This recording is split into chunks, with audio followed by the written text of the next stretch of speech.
gentlemen, welcome to the stage, it's Fern Brady! Hello! Oh.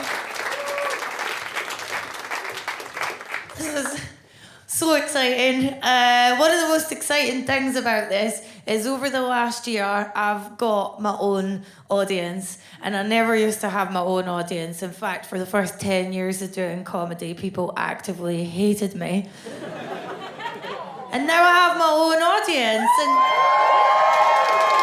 I always wondered what you would be like. I was like, will it be cool people? Will it be hipsters? You're not. It's such a specific type of person. If I was to tell you that the type of men who come to see my shows are, whenever I look at their Facebook profile pictures, they always seem to be shyly holding their pet snake and smiling into the camera. That's the type of guys that like me. Guys with pet snakes, and women who, when I look at their last social media posts, have always written something like, wish I had the strength to hurt myself tonight.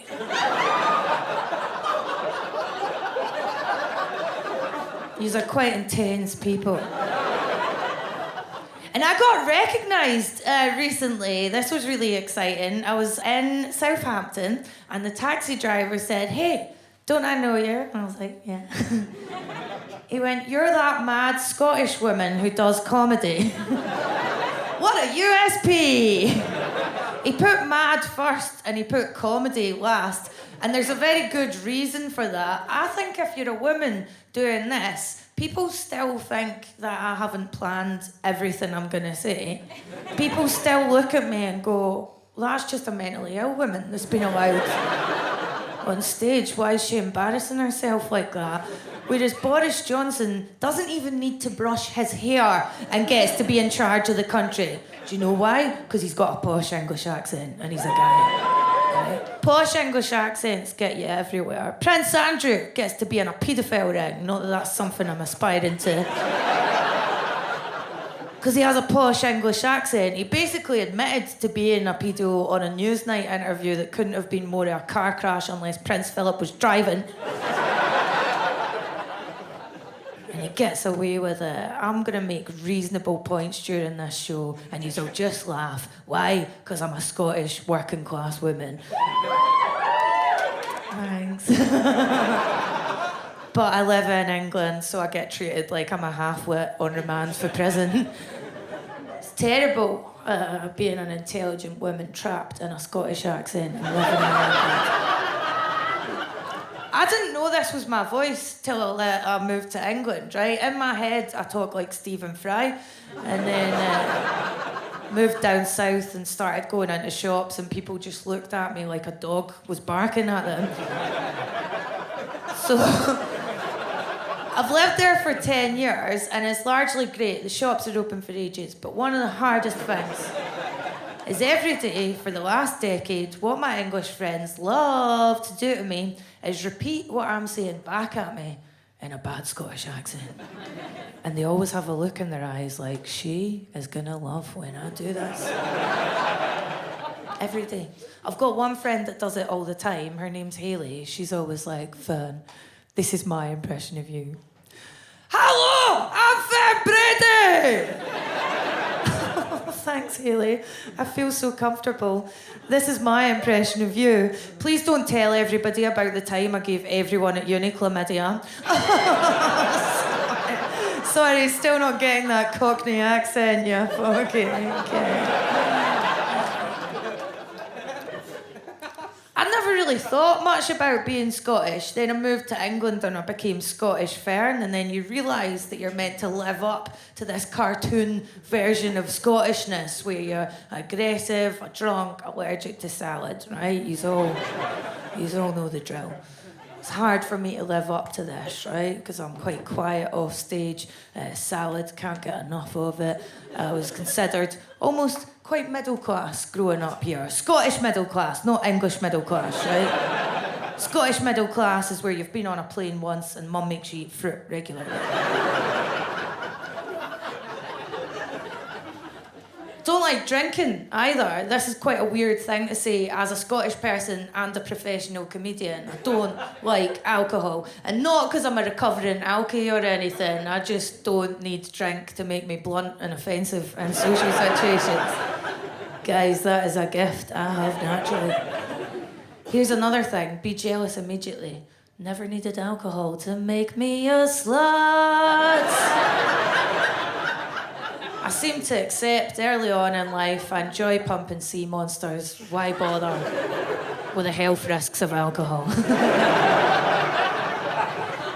Big time stoner. Who needs memories? Turns out me for this job.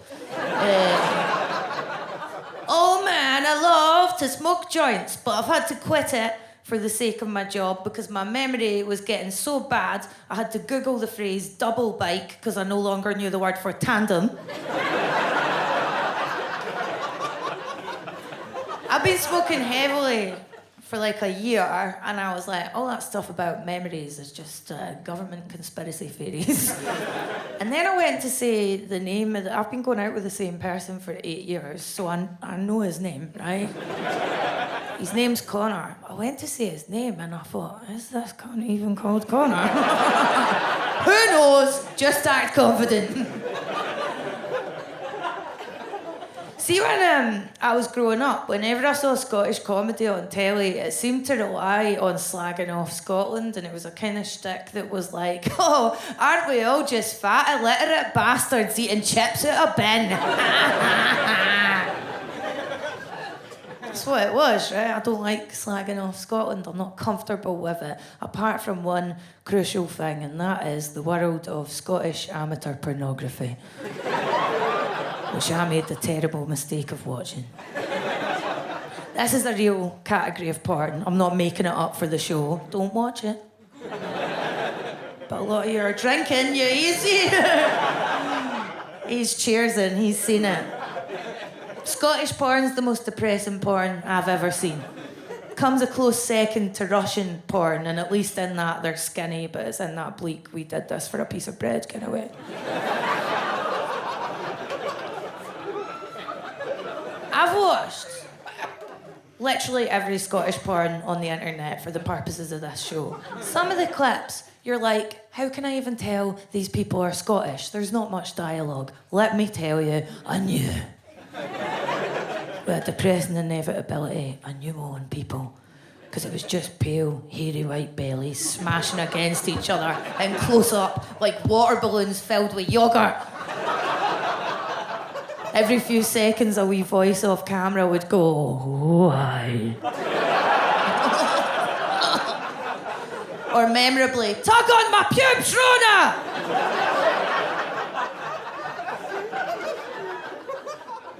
I clicked on this Pornhub clip. It said, Scottish girl fucked in London. When I put it on, literally just footage of me paying £1,000 a month to live in a basement. And I watch like amateur stuff rather than slickly shot professional stuff because it's more ethical. That's what a hipster am. It's more ethical. What they lack in muscle tone or symmetrical facial features, they make up for with a large degree of enthusiasm.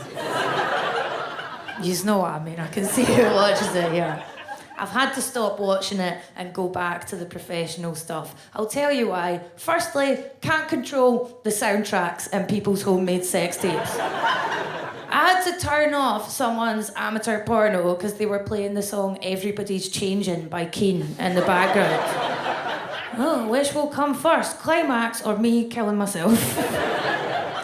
And here's another thing. I don't judge any of you if you want to make a sex tape, but for the love of God, would you lock up the pets beforehand? You know the number of times I've just sadly closed my laptop during a porno? Because there's been a couple pumping away in the foreground, really happy, really oblivious to just the sight of their proud cat sauntering in the background. Meow! This is my time to shine! I put one on the other day. It had a couple were just dry humping American college amateurs, and in the background there was just a sad little Yorkshire terrier. Dogs are pure innocence and goodness, just looking at them like, please take me a walk.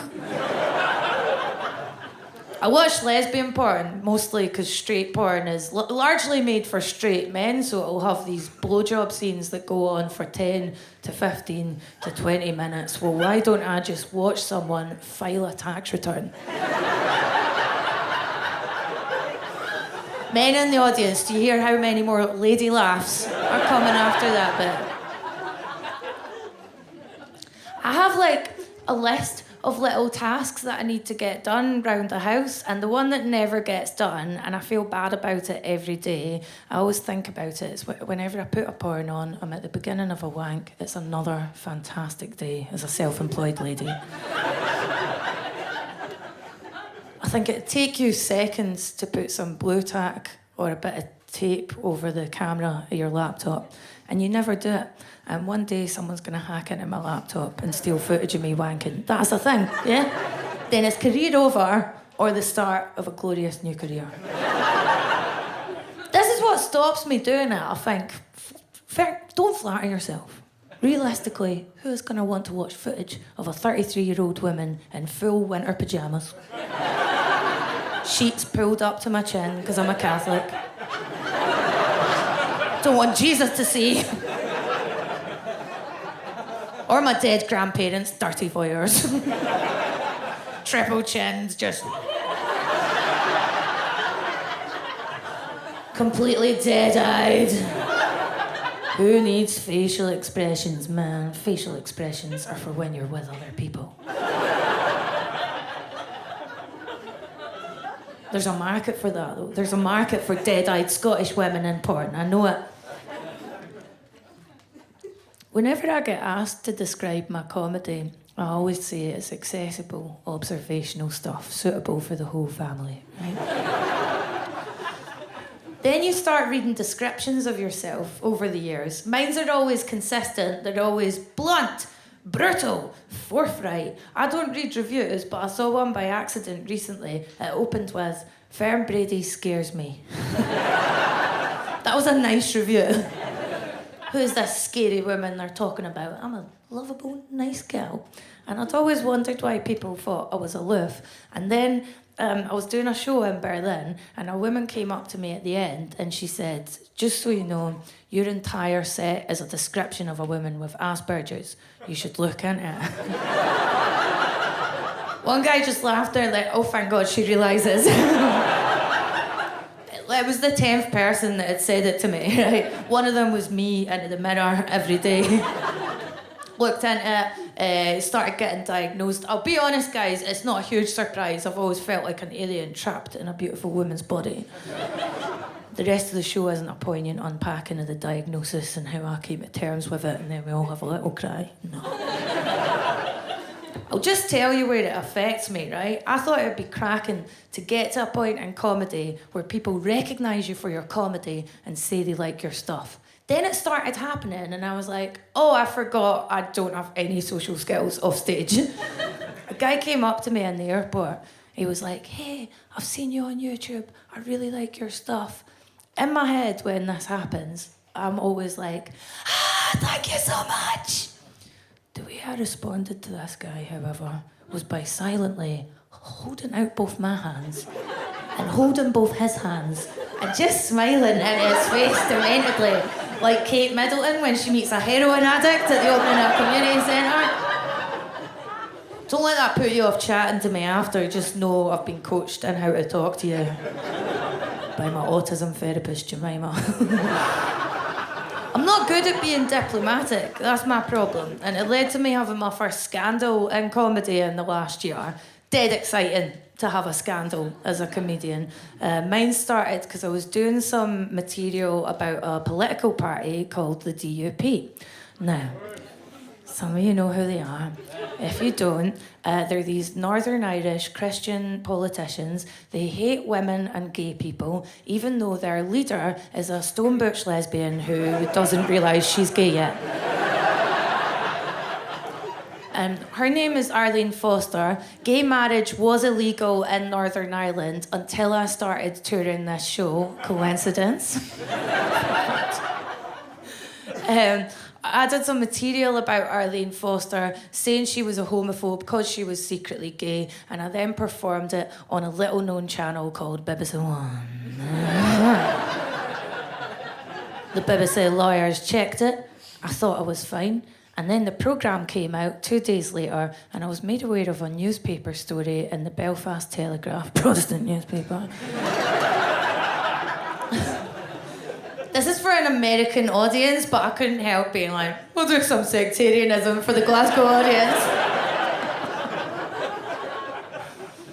Belfast Telegraph did a newspaper story with the headline, "The DUP demand an apology from the BBC over comedians' gay jibes." And then there was an unflattering picture of me. I was very excited. But my agent, Chris, he's always trying to control what I do on Facebook and Twitter because I'm what the industry would call a liability. He got on the phone straight away. "Don't get into an argument with these politicians. They're not messing about. They'll shoot your knees off. Stay off Twitter. Stay off the internet for one day." "Okay, Daddy, I'll be good." In my head, I'm like, I haven't felt this alive in years.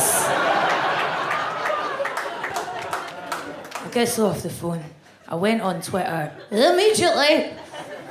I put up a link to the thing demanding I apologise to Arlene, and I wrote underneath, "I will apologise to Arlene Foster as soon as she licks my vag and looks disgusted."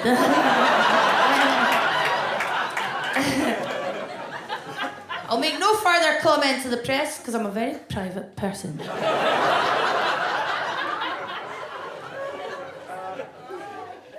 So I'm feeling alive. I'm feeling good.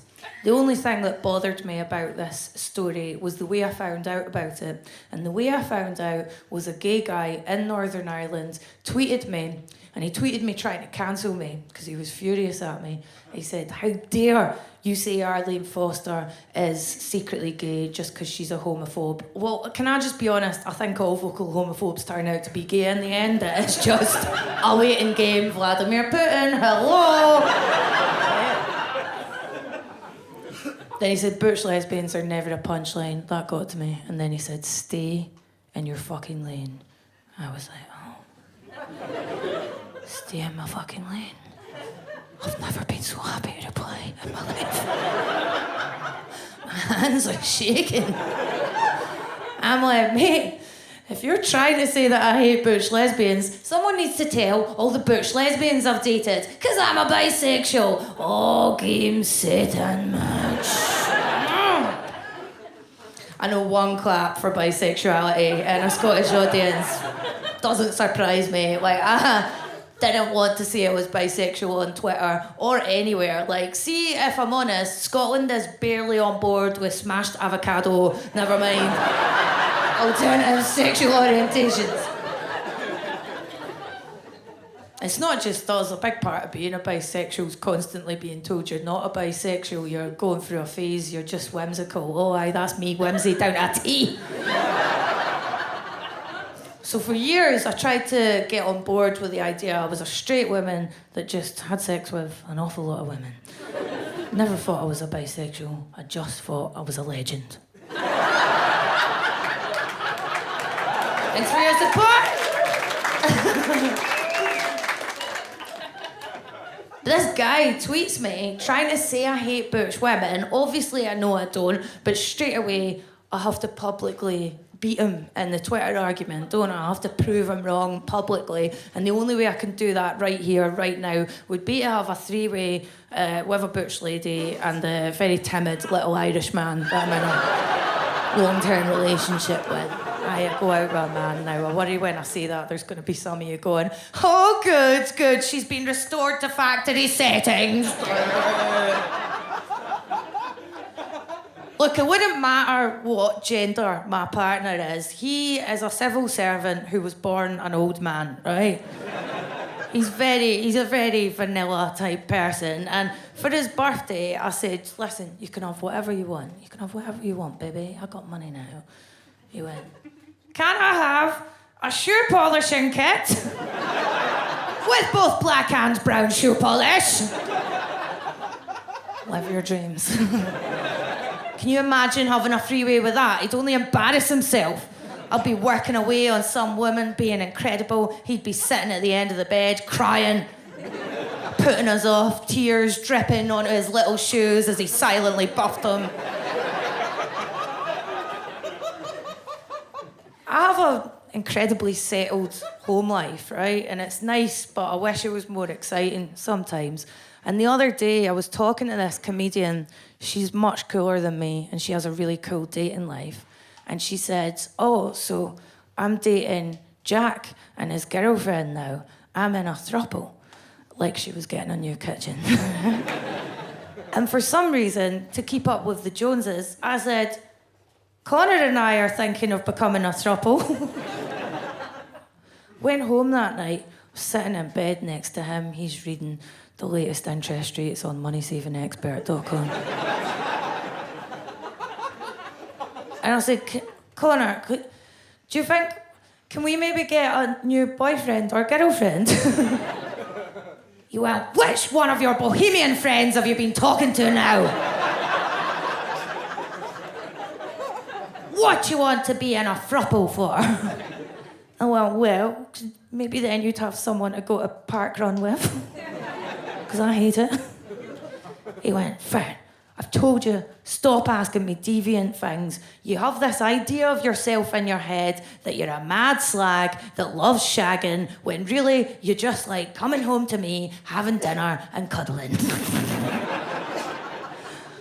I went, okay. Can we get a cat? Can we get a cat and not fuck it? Just a pet cat. When people talk about compromising in a long-term relationship, that's the kind of thing they're talking about. You start off with high aspirations, throuple, 3 ways, it descends to a pet that you don't even want.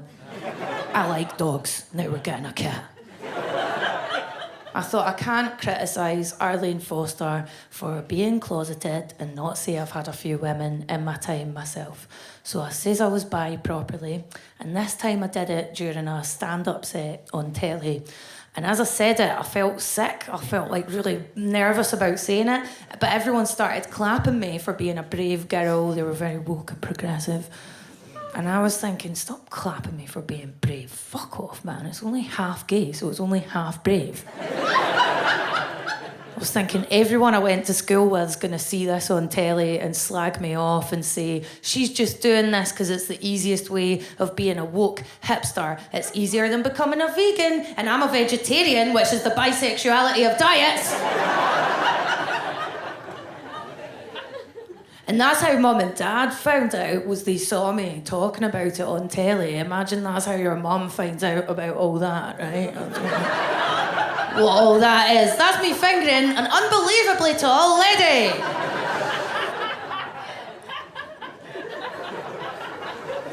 My mum phoned me up to ask me about it after the programme came out. And she asked me about it the way only a Scottish Catholic mother does, which is by not asking you. For about 10 minutes of the phone call, there was just a series of disconnected facts. Hello, Fern. I made a carrot cake today. Then I went to Zumba. Then I picked sweet peas in the garden. And then there was this terrible pause, and I knew what was coming. And she went, Fern, are you a bisexual? Imagine if that was how Holly Willoughby asked Philip Schofield the Scottish way, by screaming it in his face. I was like, yeah, Mum, and you told me it was disgusting the first time you found out. No, I didn't. How dare you? Anyway, I've changed since you were a teenager. Because I've seen the musical Kinky Boots. And that changed everything. Isn't that amazing that art can move people in profound ways? One of Broadway's shittest musicals, Kinky Boots, turned my mum from being a homophobe into someone who pretends not to be a homophobe. And I go out with women that are like my mum. They're always quite intense. They're always fucking mental. And I really judge men who say they're always going out with mental women. I think it's quite misogynistic. So can I just say at this point in the show, I met my first girlfriend in a mental hospital. So she was fucking mental. You know, diagnosed. We both were. It was a great match. Her name was Rita. She was a tiny little skinhead butch. We were both 16-year-olds in a mental hospital. You know how it goes in your teens. You read Sylvia Plath, you go in a mental hospital. Rita used to write me these love letters that would open with things like, "Who's the funniest girl in all of Willow Grove's Children and Adolescent Psychiatric Daycare Unit?" It's Fern Brady. Who makes the best potato prints about her feelings in occupational therapy? On Thursdays with Nurse Linda. That's right, this guy.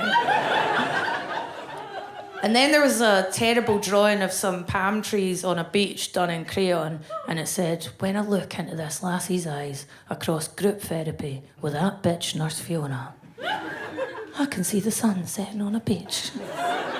And it's all because of... That's right! What a cracking lover I am.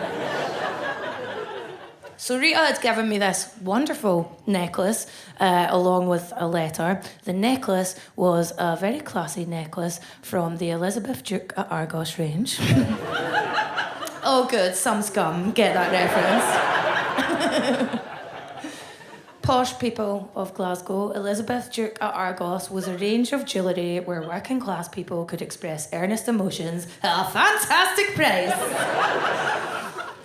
Rita gave me this necklace. It said something on it like, "Love lasts forever," which in Rita's voice I definitely heard as a threat. And my mum found the letter and the necklace when I was 16 and she went nuts at me. She was like, "This is disgusting. This is vile." I was mortified, like, well, I guess this is how she finds out I've been fingering girls in a mental unit on my lunch break. I like how non-judgmental you guys are about that. Yous understand there's not much to do in women's psychiatric units. You learn to finger bang and you learn to play pool to an incredibly high standard. Then Mum stopped shouting at me and she went, "Fern, what upsets me the most is I just cannot believe you would pretend to like other girls in order to steal their jewellery." Excuse me? Now, a few of you know what's going on at this point, right? There's a type of person who sees the whole world as straight and then they tell themselves any story to get to that conclusion. My mum's one of those. My mum would rather tell herself a story in which I am a jewellery thief running some sort of a heist. Not for good diamonds, not for Chopard or Cartier diamonds. Elizabeth Duke at Argos, £10 necklaces, fingering girls against my will. All as part of the grand jewellery thief heist in a mental hospital. But you see how it happens, because they had a thing when I was a kid called Section 28, where Margaret Thatcher said that you couldn't teach primary school kids that LGBT people exist. Not teach how to give blowies or how to lick fannies, just that they exist. Right? I'm not saying this to try and be right on, but yet when they ban teaching things like that on the curriculum, I look back and think of the amount of utter bullshit that my teachers taught me at primary school. I went to a school where there was a crucifix on the wall of the assembly hall, there to there. Teacher told us that was the actual cross Jesus died on. Why is Jesus 1 foot tall? Why is his final resting place Scotland? I used to like to do this in class when I was 5. I was bored, right? I'd just move my head from side to side, something to do. Right? And my teacher said, "You know, Fern, that's all well and good, but the brain is attached to the top of the skull and it gradually comes loose, and the more you do that, the more likely it is that your brain will collapse in your skull, killing you instantly." Teachers are maniacs. I had the best year of my primary school career not being taught the curriculum. When I was 8 years old, I had a teacher, Mr. Curran. Mr. Curran was drunk the entire school year. If you're a child, this doesn't register. You just think, why is this adult more fun than all the other adults?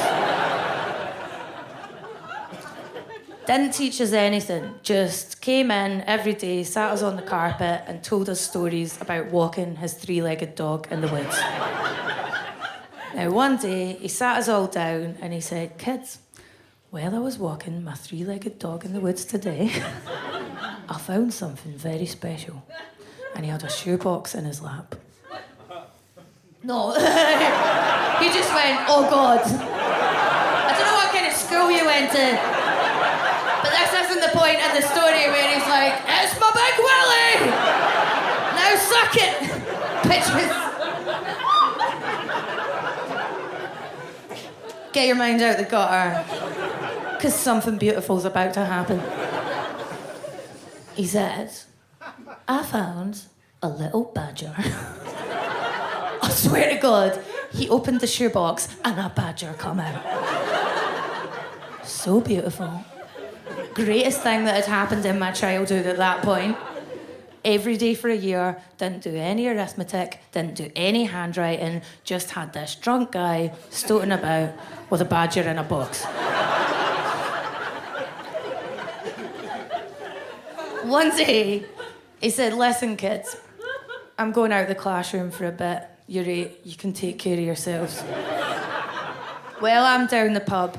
Do not get Mr. Badger out his box. He's a wild animal. I'll get him out when I come back. I was a very good kid. I never broke the rules.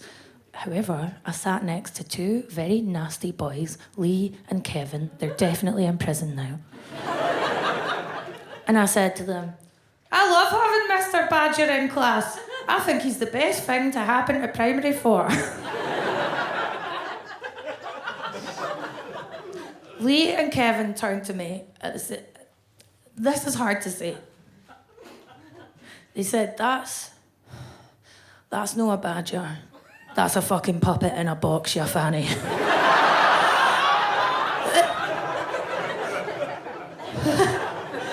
Do you know in The Matrix, when Neo finds out reality isn't real?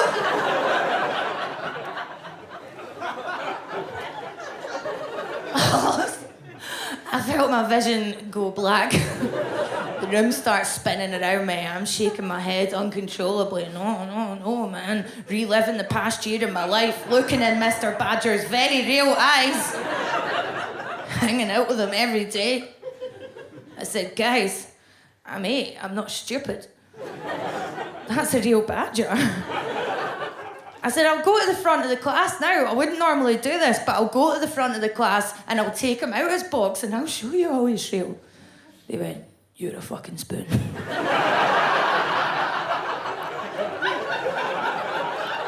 If this does go to America, there's no way of translating that.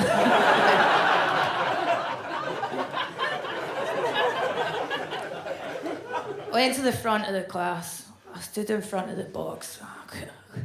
Took all my strength to open it and look inside. Looked down. 100% a glove puppet on a pile of dead leaves. The whole school knew except for me. If you think my comedy's dark and cynical, that is the moment all hope died in my life. And they still won't teach primary school kids that LGBT people are real. I spent a year talking to a badger that doesn't exist. A week after this, I overheard our art teacher, Miss Christie, telling one of the other teachers, as if we couldn't hear, oh yes, they let go of Jim Curran last week. It turns out he was drinking heavily on the job.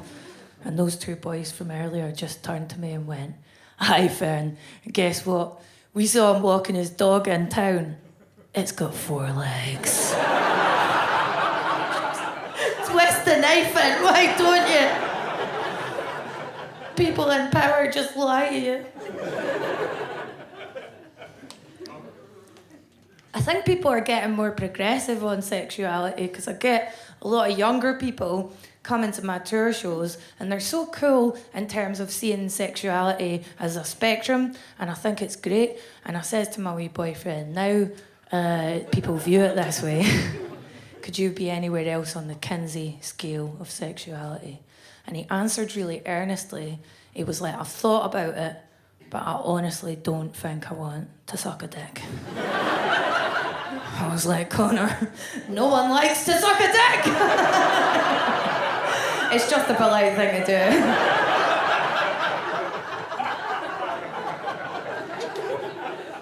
Again, picking up more women, laughing at that. Very often one woman starts to clap, and do you know why? It's always because her jaw is too sore to laugh. And that's a big difference between men and women. I never went in for material on the difference between men and women, but women are definitely taught to be dead nice and polite, especially in sexual situations. And you saw where that became a problem during the whole Me Too thing, where there was a lot of my male friends during Me Too were like, well, see when a guy starts wanking in front of a woman, if she doesn't like it, why doesn't she just boot him in the balls and walk off? Because women are taught to be nice and polite. And I'll give you an example. When I was 15, I was kissing this Italian guy around the back of a disco, chaste little kisses, no fingering. Out of nowhere, he got his lad out and started wanking in front of me, right, enthusiastically. Horrifying. Never seen a live penis before in my life. Prior to this, only ever seen a badger coming out of a box.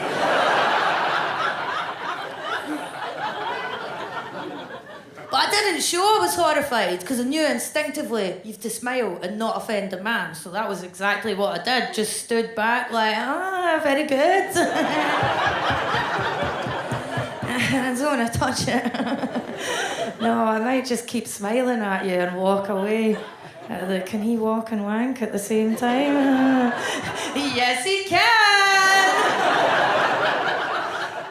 Do you know how horrifying it is that the first time you see jizz is when it's arcing after you like ectoplasm?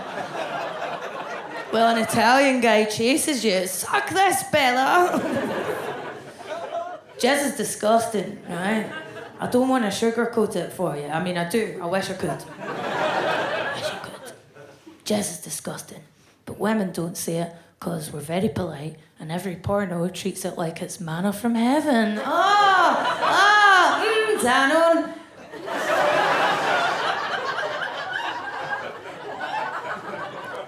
Girls get taught to improvise their way. It's so wonderful seeing couples look at each other during this. Girls get taught to improvise their way around jizz politely quite early on in life. As soon as all my female friends got their first boyfriends, they would be like, ladies, if his cum tastes disgusting, have you tried getting him to eat pineapple? A few women, I've heard that in here. What? This just shows how unfair things are between the sexes. Why is he the one getting to eat pineapple? Why am I not getting it like the delicious chaser to a disgusting shop? Then the number of male friends I have that are like, well, semen is actually... Women should swallow because semen's full of amino acids and minerals and protein, so it's good for you. Good for you. All right, Gillian McKeith. Good for you, Period blood has loads of iron in it. But I've never said to a guy, baby, you're looking kind of anemic. Bon appetit.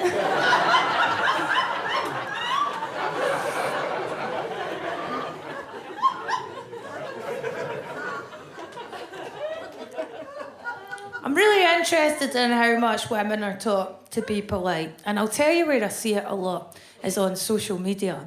Because I started getting more people sliding into my DMs on Instagram and stuff. And women are always really polite. They're actually almost too polite because they always open with the same thing. It's always things like, hey, hope I'm not being creepy, but... And the men never open this way. And are always creepy. It's always something like, I want to be your slave and suck on your tits and call you mum. Want to see a picture of my pet snake?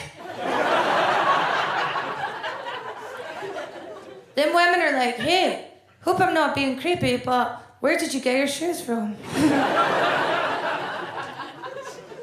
This is how different my messages are from men and women. On Easter Sunday, I got a message from a woman that didn't know me and a guy that didn't know me. And the woman was like, hey, hope I'm not being creepy, but since it's Easter, here's a picture of my pet bunny rabbit surrounded by chocolate eggs. Have a lovely day. It's not creepy, but I can see a lot of you are like, what a cunt. A guy messaged at the same time, no words, just a picture of his erect penis next to a picture of Scottish comedian Fern Brady. Then as an afterthought, he wrote, greetings from Nova Scotia.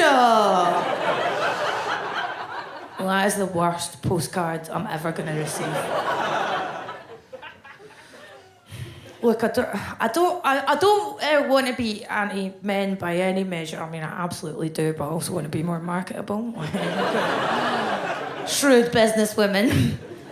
Sometimes you send messages that are well-intentioned and then they degenerate midway through. A man messaged me. It's opened with, hello, Miss Brady. Was enjoying clips of your comedy on YouTube. And then your beauty became more apparent. Cool. Yeah. That's really the kind of beauty every woman longs for, isn't it? Gradually apparent beauty. Wouldn't want any of that obvious beauty. I want beauty that dawns on me over time, coming into place like a magic eye picture. And a big part of being a girl doing this is you get a lot of feedback on whether, not on your jokes, but on whether people do or don't want to pump you. So I woke up in a good mood recently and I had a message on my Facebook comedy page. It was from a man in Slovakia. The message was simple. It said, hey, you suck and you look like a potato. Devastating to find out the real reason my Irish boyfriend's attracted to me.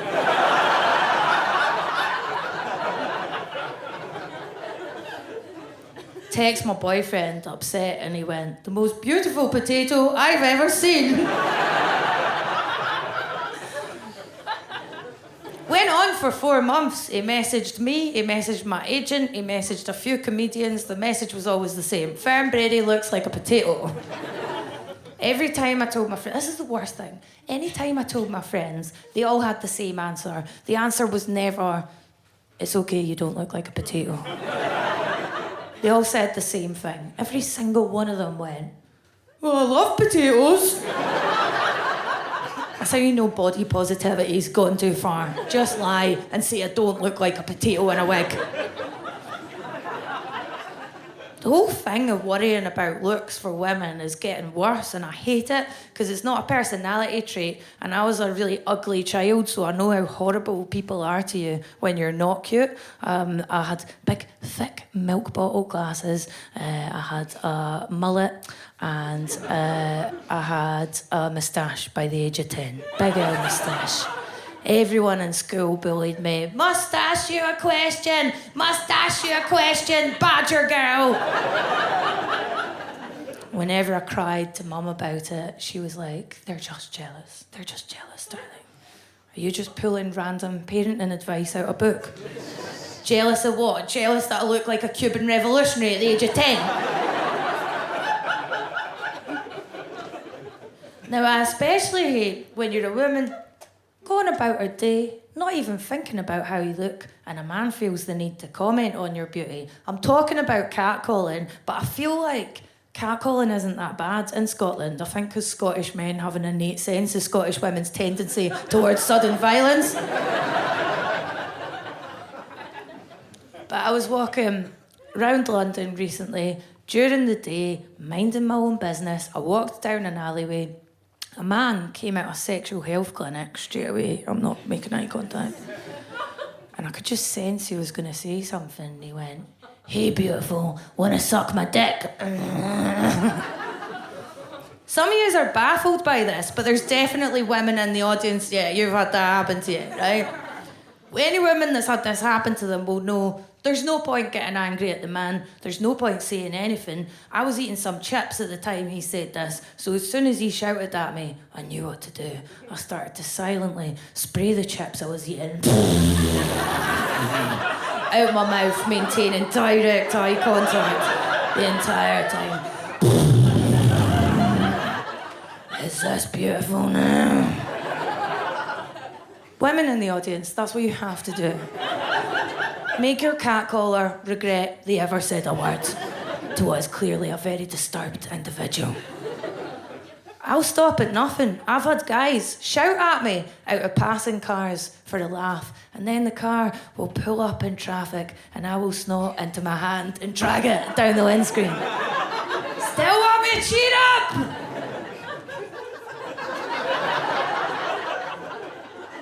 My boyfriend's always like, oh, Fern, you're gonna die in a knife fight with one of these men. Good. Maybe then I'll become the patron saint of catcalling and people will start treating it like an actual problem. I'm just tired of it. And I'm very tired generally. I've been tired for the last 2 years and I don't like complaining to yous about it, because it's unprofessional. So as a life hack now, anytime I'm extremely tired, I'll go, no, Fern, no. You think you're tired now, but think how tired you'd be if you had a baby! Then I go back to sleep. This is a form of practicing gratitude I think I invented. A year ago, I realised there's no bad situation in my life that cannot be improved by me imagining I have a baby. Then I go back to not having a baby. Try it. Look, it only works if you don't have a baby. If you do have a baby, I'm sure it's a magical, life-affirming experience. You love it against your will. Sounds great. This is nuts, though. So I'd always hated babies, and then last year, overnight, babies everywhere started to look cracking to me. That sounded like I fancied babies. No, man. Babies started to look so beautiful and pure and amazing, and I was like, I want a baby. So fucked up. Intellectually, I do not want a baby. I think it's a shit idea, and I'd like to keep my lovely money to myself.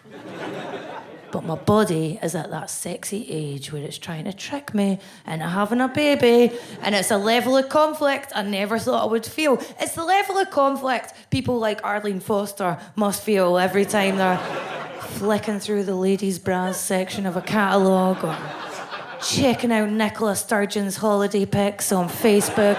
Oh, bad, Arlene, not bad. Pray the gay away.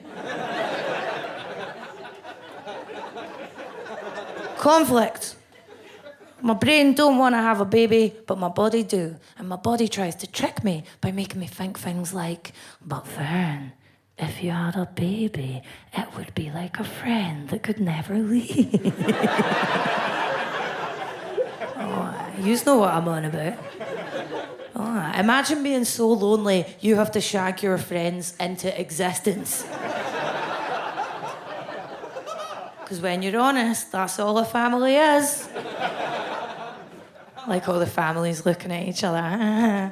That's all a family is. Run out of pals, make new ones out your hole! Like magic. They'll be obligated to socialise with you, at least on Mother's Day.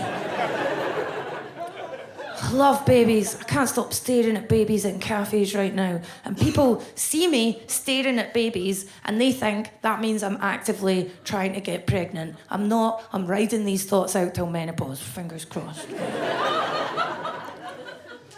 But I was staring at a baby in a cafe and this woman I know, quite smug woman, said, oh, well, Fern, if you're thinking of having a baby, have you had a fertility test? And I was like, in a sense, yes. If that's what you want to call abortion. Really, the fertility test, I never knew I wanted.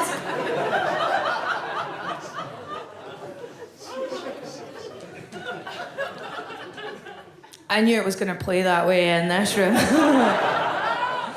whenever women speak out about having one, they always feel the need to caveat it by saying, I had one, but it's a hard decision to make. Really, it's the hardest decision any woman can make.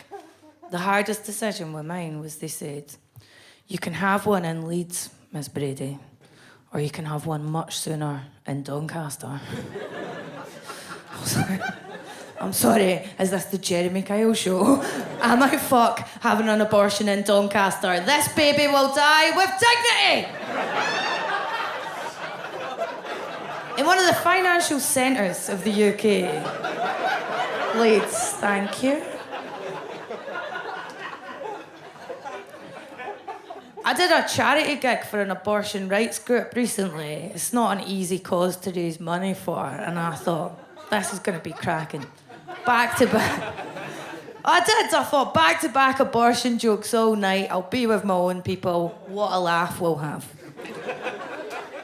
These bitches. I don't want to be mean, but these bitches put me on 90 minutes late on stage. I don't know how much you know the comedy world. That's very late indeed. Now, I come out thinking, I don't want to be horrible. This lack of organisation in their general lives was really what led to them. And I'm very pro-choice. Getting a part-time baby soon. That's going to be great. My brother and his wife are having a baby. I'm so excited, man. And I've been buying gifts for it. I've never bought baby gifts before. Do you know how much rubbish you can buy a baby that's unnecessary? There's so much stuff that babies don't need. You can buy formal wear for babies. Little three-piece suits for babies, you know. Little prom dresses for tiny little babies. I said to my boyfriend, why do they need little three-piece suits? And he went, well, because they might have a wedding to attend. Shut up! As if anyone at the wedding's gonna be like, have you seen the state of Charles? He showed up his whole family by coming here dressed as a fluffy teddy bear. Which, by the way, is what babies should dress as. I'm always worried about having a baby because I think it's just going to disappoint me in one. It's going to disappoint me in a huge way by becoming a murderer or just a banal way by becoming a recruitment consultant. And I see a lot of my pals having babies now and I find it very moving. And then I see just acquaintances that I hate follow on Facebook. And I think, you're just doing that to fill the time between now and death. It's interesting the things we do to fill the time between now and death. Some of you came to this show. That was a mistake. But I thought for ages, if I can get what I want in comedy, that's going to fill the emptiness. Then I got everything I wanted last year. I got all the work. I did a gig at Sydney Opera House and I felt fucking nothing. Then I went back to the hotel and I watched videos of a pig in a wig. And I felt happy. And I realised the small things make you happy. The pursuit of other stuff's pointless, right? But I'm not going to have a baby for a very specific reason. A big reason that's putting me off is when I was growing up from a town called Bathgate, Lewis Capaldi and Susan Boyle are from there, so that's how we look in that town, right? It's so cool they're doing well because it's like limited options in Bathgate, especially if you're a woman with opinions. If you're a girl at my school, you get 2 options for work experience, and they are childcare or beauty therapy. Right? That's literally the Madonna and the whore thing right there, isn't it? Take care of kids or look pretty. Don't do anything else. And that's why I don't want to have a baby. And anytime I see comments on social media going, why does such a nice girl have to say such horrible things on stage? I think, good. I'm doing my job. I'm staying away from my Bathgate destiny. I'm going to keep being that mad Scottish woman who does comedy. You've all been amazing. Thanks very much for coming to my show. I've been Fern